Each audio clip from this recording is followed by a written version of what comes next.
I never thought of starting an Assisi as such. I had from my very young age a passionate love for people, and especially people in need.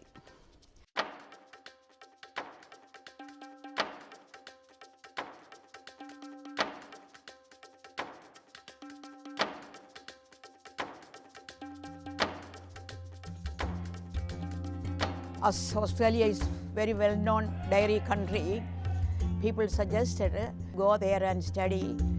So this is why I came to Australia. When I was 34, went to Australia with this dairy dream and spent a lot of time with the different farmers in the Western District, places like Tirang and Warrnambool. I felt at home, one with the farmers. They took me around and they taught me the trade and how all the ways I can improve the dairy cattle in India, crossbreeding and breed upgrading, training in artificial insemination.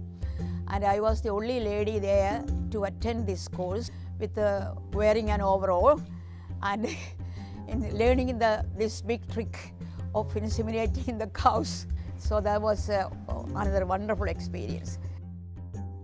And then when it was time for me to come after 7 months, started our journey from Melbourne in a cargo ship. I didn't even dream of what are the things involved in this long journey with the cows. There was one big attraction. The person who accompanied the cows don't have to pay for a ticket. I can get a free passage to India. Meanwhile, still my work is day and night, like caring the cows. It was heavy work. 40 kilograms weighing bundles, I have to all alone carry on my shoulder to the cows where it is staying. And then big 4-inch diameter water hose. You open it and it's very hard, it's very strong and the water coming. And I was really skinned and bone that time.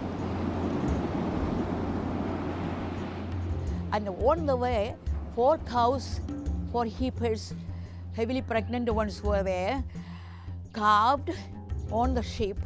And then the captain very strictly stopped me not to go out because in Perth it was heavy wind and we could not even eat our food keeping the plate on the table because it is going up and down.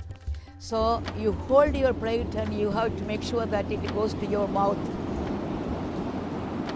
Leaving the Melbourne port with the 33 heads of cattle, I was just, people got shocked. Publicity that went on that time was tremendous. The video cameras, the television people, the radios, they all picked up. There's something unknown. The report came, cowgirl, Sr Stella, a cowgirl. So first I couldn't bear that day, So, but anyway, a girl who is accompanying the cow, what other name can she be given? I took it very simply. It's just part of my job. I want to help the people in India just to improve the quality of food, making it more rich, protein food, just to build up the small children who are malnourished. Even if it is one child less, I think that is the biggest achievement I can work out.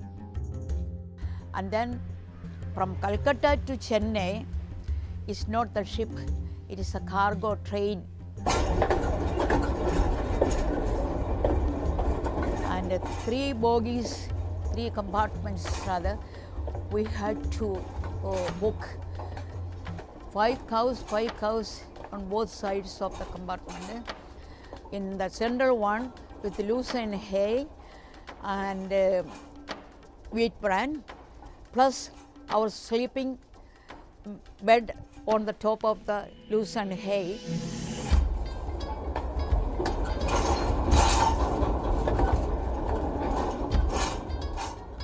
It took 10 days.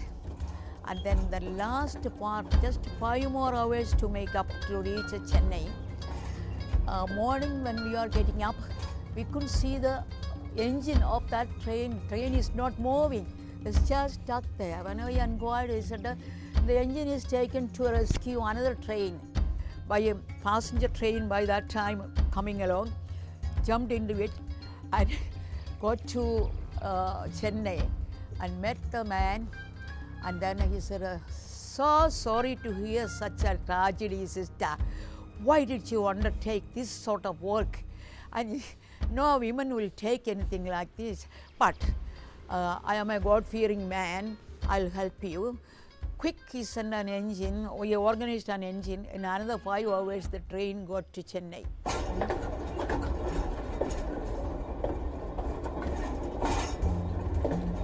So this is, slowly the history unfolded. And that was the humble beginning of Assisi. Now we are spread and expanded with women empowerment, work among the tribals, and work among the children, illiterate children, and health issues we are dealing. You can never expect, how it all happened. Why it all happened? I did not plan a project like making a ship journey or going to Australia and meeting all these different people. And finally, we are making a big gang of people there. And the ship journey, even years later, when I go visiting the schools, the small kids would come to me and ask, are you Sister Stella? My mom and dad talks about Stella in India. So yes, I am. And so this is after one generation. The next generation of children in Australia, they too are coming to understand that something, some 40 years back, some big things happened. As though some big things happened. To me, it all just simply happened.